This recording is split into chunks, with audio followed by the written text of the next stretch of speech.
지난해 국정감사에서 은행들이 예금 보험료와 지급준비금을 부당하게 대출을 받는 사람들에게 떠넘긴다는 지적이 나온 적이 있습니다.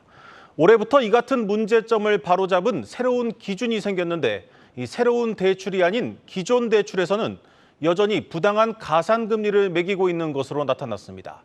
신용훈 기자입니다. 은행이 파산했을 때 예금자들이 맡긴 돈을 지급하기 위해 가입하는 예금자 보험.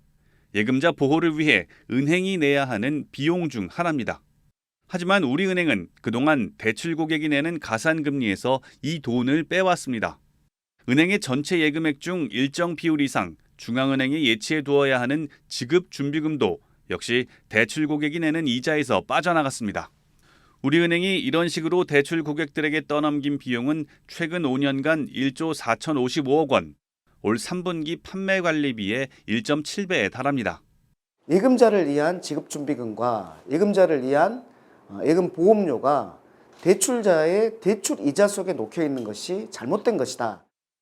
정치권의 이 같은 지적에 은행연합회는 올해부터 은행이 부담해야 할 예금보험료와 지급준비금을 대출 가산이자에 포함시키지 못하도록 하는 내용의 새로운 모범 규준을 만들었습니다.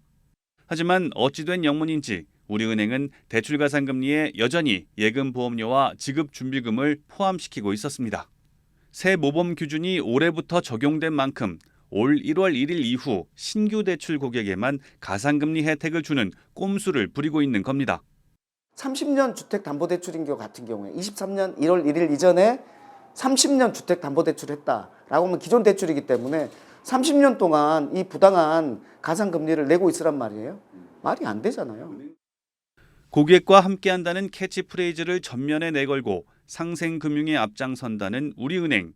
하지만 그 이면에는 이자 장사의 혈안이 된 추악한 민낯이 숨어 있습니다.